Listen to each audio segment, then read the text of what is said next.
I'm Josh Barrow, host of Left, Right, and Center, KCRW's weekly forum for civilized debate across the political spectrum. Today's news cycle demands more time for deeper analysis, so Left, Right, and Center is now a full hour every week. Subscribe and listen at kcrw.com/LRC. Here Be Monsters is a show that invites you to explore fear and the unknown. I saw her face change. I saw her see where I'd pulled my hair out. Psychological warfare was always considered kind of an oddity, something done by freaks. On the count of 3, we're literally going to step out of our body. Step out. You can find Here Be Monsters now at kcrw.com or wherever you get your podcasts. From KCRW Santa Monica and KCRW.com, it's The Treatment.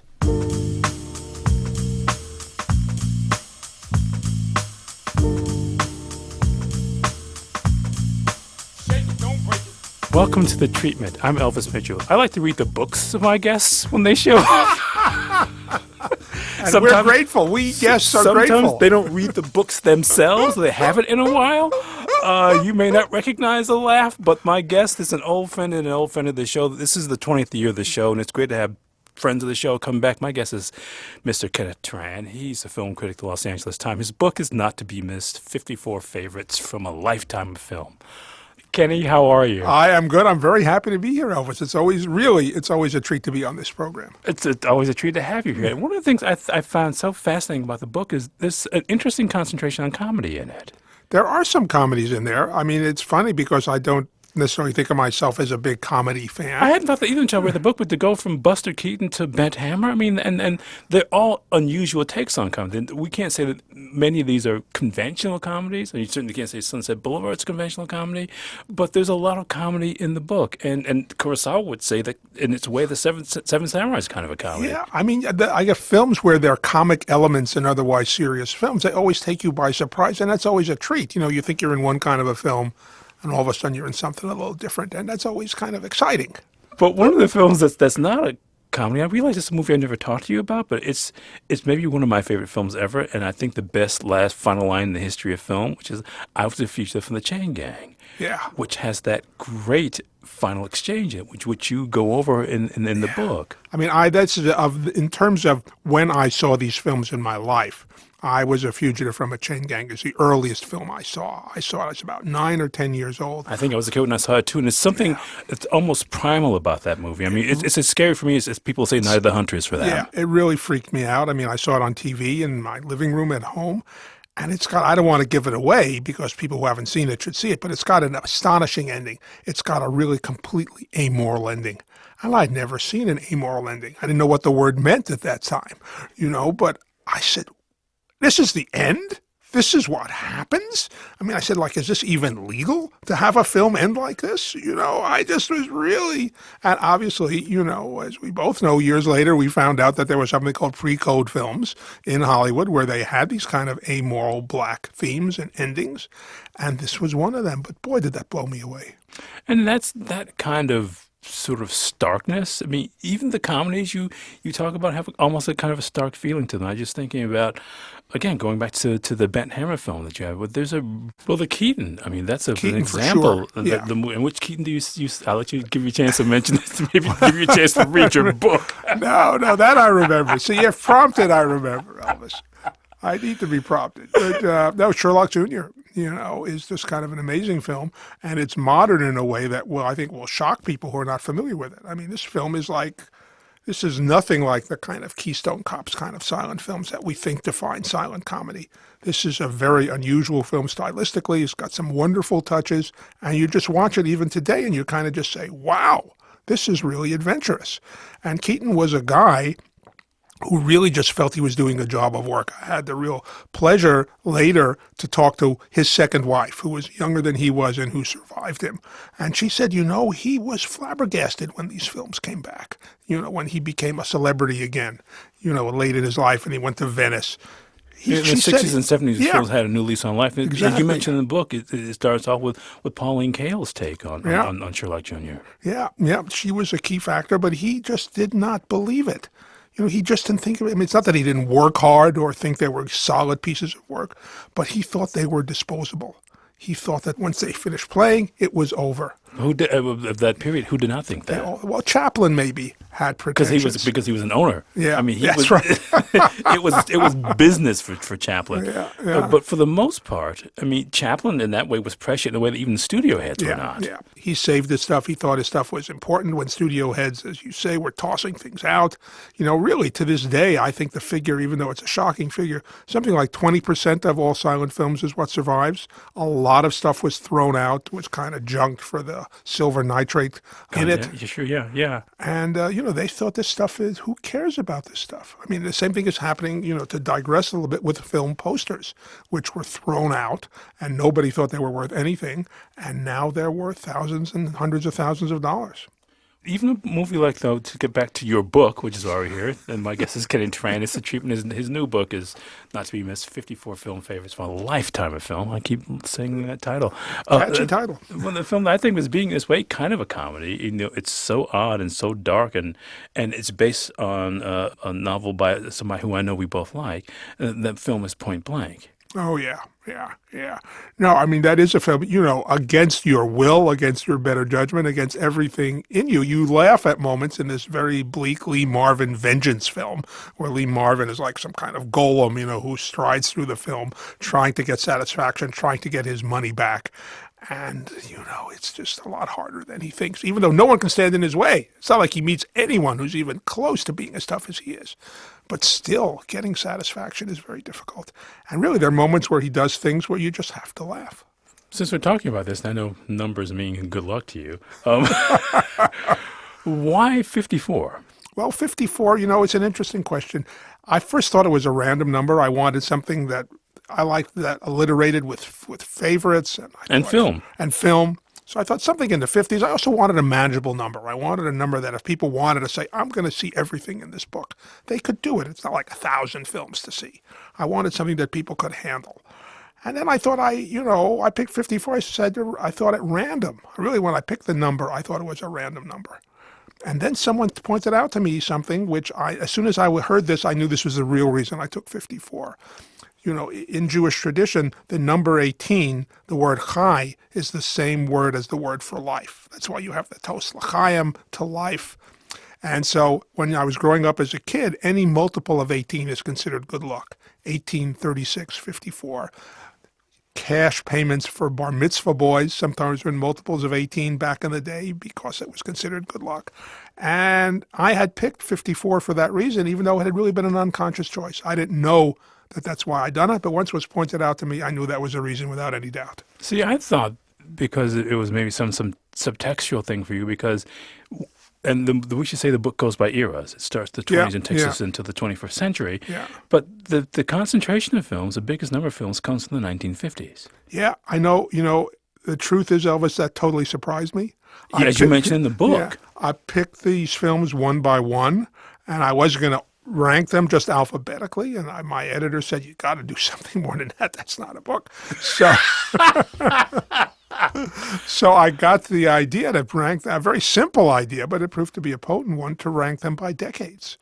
And that's when I first realized that everything, a big chunk, we think of the 50s as this boring decade. The 50s. As you say, an era to be reviled. Yeah, exactly. And all my films, most of my films, but I think the decade that has the most films. Yeah, there are 12 films from the 50s. That's more than any other decade in the book. Is the 50s. And that really made me think, well, why was this? What did I like about those films? And I think I liked them because it was like a pivotal decade. The classic Hollywood tradition that had lasted up to World War II was still in place, but World War II had shaken up not only the movie business, but the entire world, and things were changing, things were different. And this was the decade when things started to change, when the past and the future kind of collided. And I think that's why I like those films. But there are a number of films by foreign-born directors, even one of the American films is Sunset Boulevard. And I just think so much of this, for you, is about people with outsider takes. I mean, even the Yiddish film you pick in the book. Yeah, the Dybbuk is really kind of an amazing film. And again, it's a film that will surprise people who think Yiddish films are all about people cracking, Borscht Belt jokes, which definitely is a factor in other films. But this is a really kind of a surreal film. It's a very serious film. It's a spooky film. And, it has for us the added resonance that this whole culture was wiped out. The people who made this film didn't know that was going to happen. They thought there'd be Yiddish films forever. Sure. But the Holocaust came, and it wiped out everything. Yeah, and that's the other thing, that a lot of these movies are about eras that are passing even during the time that the films were made. Yeah, yeah. Which I found to be interesting too. And I wonder if that's something that you see as kind of like a through line in things that attract you. Because I know, as am I, you're a fan of paperback novels, and so many of these things are about a time that's passing before the eyes. I mean, 7 Men from Now was about an era that's ending, and that's another 50s film. Yeah, yeah. No, I mean, I like, I was in college, I was a history major. The past fascinates me, and I think this kind of connection between the past and the present, when you're seeing the past go away, that is really a nice moment and something that really does seem to have a pull for me. And that's, again, something we look at these films, that's almost, I mean, an era that's kind of ending is that era of Fugitive from the Chain Gang, which is just before Roosevelt comes in with the New Deal and builds a social net to help save people from that. Yeah. But it's a movie that really was a social cry from Warner's, which was a social conscience studio at the period. And again, this notion, people forget that, we think of Hollywood as this monolith that makes, kind of terrible comic book movies or great comic book movies, but a lot of comic book movies. And they used to really be in the socially conscious business, There's another film that didn't make it in here, it's in kind of one of the subsidiary lists. You mean the second 54? The second 54. Wild Boys of the Road. Yeah. Which is a film about homeless kids. We think we invented homeless kids, and here's a very bleak film about homeless kids. And like so many of these films in the list, that goes from some comedy to sheer bleakness. It kind of turns on a dime in a lot of ways. Yeah. And Heroes for Sale is another book like that, where a guy wins a medal in World War I and ends up a drug addict. Again, this is a major studio film. This wasn't a little Sundance film from the 30s. This was a major studio release. And we have forgotten, that the studios did this kind of stuff. Obviously not anymore, but they used to do it. Yeah, but I guess in terms of looking at this, as you were putting this list together, and one of the reasons for people to read the book is they can sort of get a sense of all this, but as you write about decade to decade, it's almost like you're surprising yourself as you're writing these essays that are introductory pieces for each of the decades in the book. No, that's a good point. I really was surprising myself when I broke this, simple a task as it was, when I broke these films down into decades, it really knocked me out. Because when I saw what was in each decade, when I saw which decades I liked, it really, what really amazed me was how that simple exercise could be so revelatory for me. I just wonder how many, as you sat down to put the list together, how many were just immediate things? Which of those were those films that they just sort of came to you right away? There were some that did, but not, it didn't, all 54 didn't. But the ones into The Godfather is one of my huge favorites. Children of Paradise is a major film for me.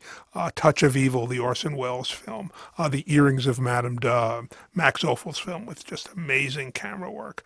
Casque d'Or, another French film that I love with Simon Signoret. Some of them were like, slam dunks. But they weren't all 54 slam dunks. Some of it was kind of, what should I do here? It was tricky. And again, because you hadn't imposed this order on the book, it really came to you organically, didn't it? Exactly. I made big lists. I looked at other people's lists. I looked at lists from like film magazines of the greatest films. I kind of racked my brains. I made big lists of hundreds of films. And then I'd go through it when I was ready to write, when I'd finish a piece. And then I would say, okay, what should I do next? And I'd go through the list and I'd say, okay, I feel like this one. And I'd see it again and I'd write about it. And then, so the list it really did grow organically. And near the end, it got really heartbreaking because I really felt these films were like, calling out to me, saying, Ken, don't leave me behind. Put me in the book. You love me, and I couldn't fit them all in. That's why, as you say, I had all these extra lists. I've got a second 54. I've got all kinds of stuff I do because the real reason for this film's existence is that I want people to enjoy these films the way I do. I want them to have fun with these movies, and I want people to know about them. As you know, because you do the same thing, to devote a big chunk of your life to film is the only way to know about films. And people who don't have the time for that, I want them to be able to have the benefits. We're going to take a break. My guest is NPR film critic Kenneth Turan. He's also a film critic for the Los Angeles Times. His book, which apparently I've read, is not to be missed. 54 Favorites from a Lifetime of Film. There's more to come. Stay with us.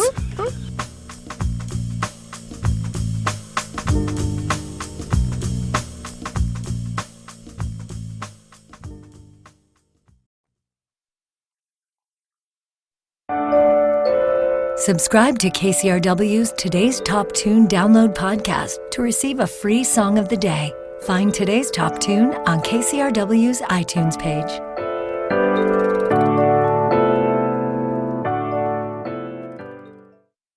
Welcome back. It's The Treatment. We're talking about a book that you should maybe read, and so you can tell its author all about it. The book is not to be missed. 54 Favorites from a Lifetime, film by our old friend Kenneth Turan, film critic of the LA Times. And what was really kind of fun for me, too, is just being reminded, as you remind people, or it'll be new information for a lot of folks, of the world that existed for movies before the 21st century, where, as you mentioned, something I didn't have in Detroit, but I'd heard about it, the idea of the $1 million movie, where a film would play, 4 or 5 times during the week, right? Exactly. They had us, obviously a deal to show us, from a certain studio, old movies, and they played them 4 or 5 times a week, and sometimes people, I'd hear that people would fall asleep during one screening and catch up to the second half of the film a couple of nights later. And, I was a kid in New York, and I had a TV set, and my parents, there were no parental controls in those days. There was nothing on TV for people to worry about. So I would watch these movies on TV, and I got to really like them. And I watched them all by myself. My parents were busy, and I'd sit in the living room with the little TV and watch the movies, and they were amazing. I wanted to get back to a little bit to the 50s here, because, again, that's the era, that's the period of Touch of Evil. It's also the period of All About Eve. I mean, there are, and I think people, even a lot of film people, when they're talking about the 50s in the abstract, they will run it down. And once you start to name movies that come from the 50s, and you go from the American films to Seven Samurai to French films, it becomes a period where each year of that decade, there's somebody, at least one really smart filmmaker. And a lot of these films from the 50s, you pick up by writer-directors as well, which I think is really, because that's also about a shift in filmmaking at that point, isn't it? Yeah. No, and obviously they made some bad films in the 50s. It's not like they made a whole bunch of them. Yes. But, we forget that these good films really were there. And, they really, again, the studio system was crumbling. The individual writer-directors were having more power. And it turns out it was a decade with some really good films in it. And All About Eve is just a phenomenally good film. Yeah, but I guess I was interested, too, because I thought you ended up picking more movies from the 21st century than I expected. Yeah, I did too. But there's some that I really loved. When we talk about bleak comedies, the last film in the book in terms of chronology is an Israeli film called Footnote, which is just a kind of an astonishing story. It's set in Hebrew University in the Department of Talmudic Studies. Not, you would think, an ideal place for a black comedy. But then there's about these two Talmudists who come from different ends of the spectrum and hate each other's guts, and they turn out to be father and son. And this is the premise of the film. And boy, there's some great stuff in there. Yeah, but again, that sense of not the sense, but that through line that you don't really know in the book, but it occurred to me that so many of these are movies that just kind of spin on a dime, that they're one thing, and in the middle of a scene becomes something else. Yeah, this film especially, all of a sudden it gets to be really, there's really almost a scene you can you point to. I won't mention it because, again, I want people to see the film, but there's a scene where everything changes. You say, oh my God, this is really not the kind of film I thought it would be. In the middle of the scene. Yeah.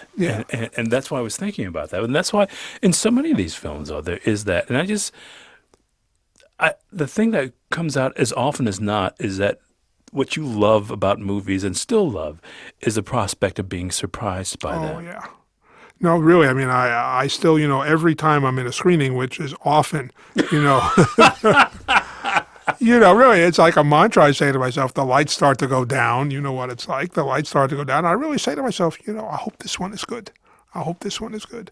And, it happens, and sometimes you have to wade through a lot of nonsense, but eventually you hit this film where you say, boy, this guy knows what he's doing, or this woman knows what she's doing. And these films are really, they're good. You get, that's what keeps you going in this job, is the excitement you get when you see something new that's good. Really panning films gets old. You have to do it, but it's not really sustaining. It's not really, actually, it's not the fun that people think that No, it is. It really isn't. I think it was more fun when I was, in my 20s, it was more fun. At this point in time, it's not so much fun. But discovering new films that are exciting, that you can tell people about, that they're going to like, that's still very much alive. And as I was reading this book, I was reminded of one of the last times you were here was you came to talk about the film festival book, and that same undercurrent. I connected the two books. So that book was about going around the world and finding surprise, and not only being surprised about the films, but about the cultures that you were being exposed to through these films. And for you, it's almost becomes this kind of cultural anthropology, doesn't it? Where when you're surprised by something, it makes you rethink your own reaction to the world, doesn't it? Yeah, and it's also the great thing about film, especially in this day and age where films from every country make their way to the United States. Finally, yes. Which didn't used to be that way. But, you really, if you see a country's films, you get an insight into their culture. It's not like you become an expert, but you have a window, you have an insight, you have an idea of what it's like to see the world from a different point of view. And that's wonderful. I mean, it's a wonderful thing to realize that and to be able to do that, to access other countries' consciousness, even to a limited extent that film lets you do. When you went to Africa and you wrote about that festival, and I just remember sitting and talking to you about it, and you just what it took to get there. I mean, literally, the physical effort it took to get there. And then still being just sort of exhilarated by the prospect once you were there, which even surprised you after that trip. Yeah. And also, it's just great to see how all over the world people love films and people want to see themselves on film. And this is a key thing. And, really at FESPACO, in Burkina Faso, that's one of the places that became really clear to me that everyone wants and deserves to see themselves on film. It's very satisfying, it's nourishing, and everyone deserves it.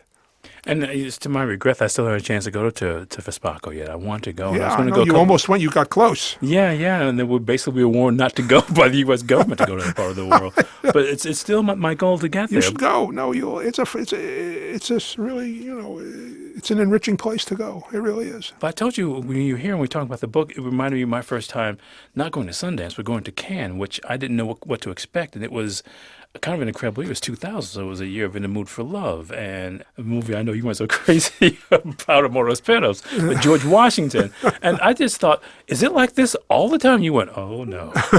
No, they're good years. Not. There's some years where you say, wow, now this is why I'm here. And there's some years where you say, well, this is okay, but...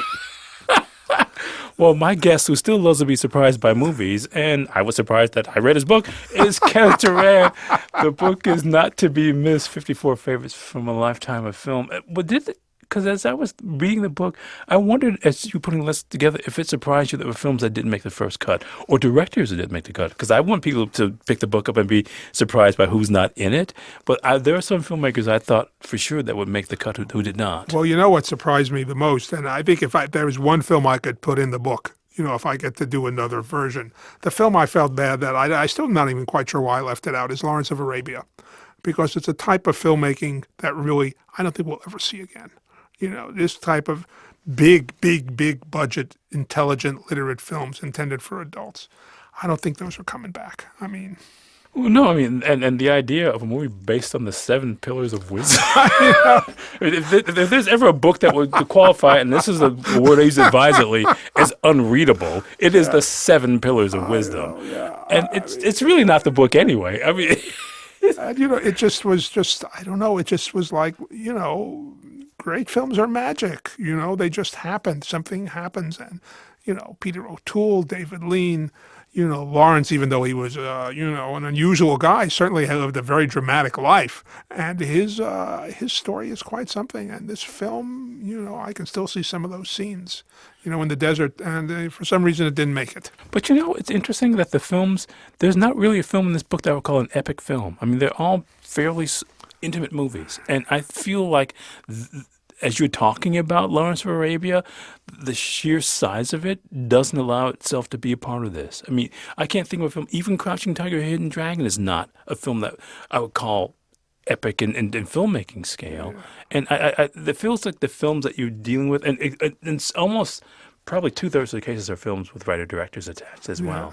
And that's just a kind of movie that almost needs to be included in another kind of book. Yeah, that's a good point. Really for me, and again, writing this book was in some ways, I learned things about myself, because these choices are so personal, and I really, again, or maybe learned is too strong a word, but it emphasized to me things that I knew in the back of my mind. The human connection is very important to me in films. Films about people, films about human interaction. That's the kind of stuff I really connect to. And that's a real through line in the book, as you say. Yeah, and that sort of sense of intimacy, because probably my favorite of the renowned films of those 50 Paramount Westerns is Seven Men from Now. No, that's a great film. And I love the idea that, one of the fun things about doing this book is that I went to the Academy Library here in Los Angeles, which is an amazing place to do research. And it's a great place to spend time because you don't there's almost never anybody in there. No. So I hate to even mention it because I don't want it to get too crowded, But, Seven Men from Now, that was written, someone came up with the title and they said, here's the title, write the movie. It's like, how could something good come from that? But an amazing film came out of that. And tell for the audience who don't know those Randolph Scott films, tell them. There's a whole series of films, as you say. They're called the Renowned series because of the name of the production company. Randolph Scott was the star. Bud Bedecker was the director. And they're lean, economical Westerns. A lot of them are 70 minutes long. They're basically Western noir. Yeah, exactly. That's a good way to put it. And they're just wonderful films. Randolph Scott was just perfect for them. And, he got the role by accident because John Wayne wanted to do him a favor. It was not like someone had this idea to do something great. And they turned out to be remarkable. I showed one at the Archery Museum recently. And which one did you show? I showed Seven Men from Now. Okay. And people, again, the whole point of this book is that there's stuff out there that people will like. Not that they ought to like or that it would be good for them or that they're classics. They're going to enjoy the hell out of it. Because that's one of the things I find really fascinating about the book. You eschew the word classic in it. Yeah. You don't use it. In this book, it's the stuff I like. And some of them are, some of them could be called classics. I'm just saying, the films we've all mentioned here could be on any reasonable person's list, be called classic.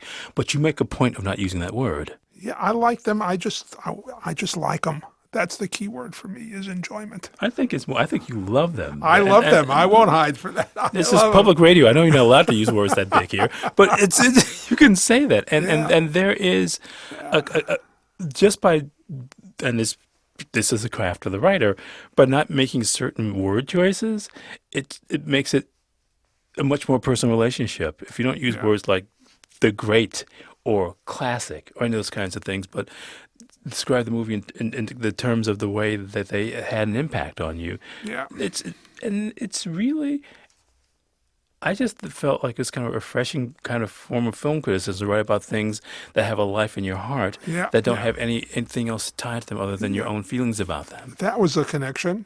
Some of them everyone knows, some of them no one knows.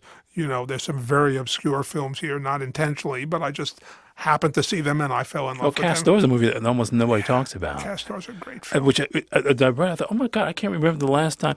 And as I read it more, I thought, I don't think I've ever actually spoken about this movie to anybody. Yeah, I mean, it's kind of in France, it's much better known because it's Simone Signoret and Jacques Becker. But these films really, really, really speak to me. And they speak to other people too. I mean, I just had the occasion. I had some friends over a little movie. So somebody else who read the book. Yeah. Okay.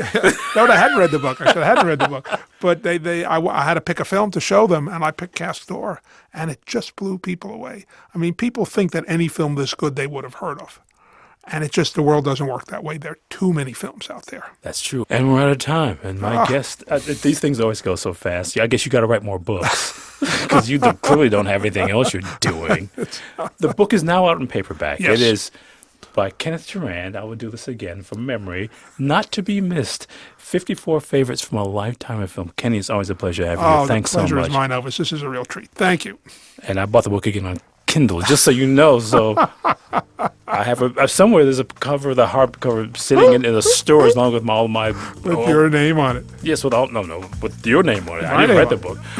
Patrick Murray's an engineer in NPR West. The show is mixed by Kat Yor. It's edited by Blake White, who's associate producer. I'm going to go see the 55th movie. I'm Elvis Mitchell. This is The Treatment.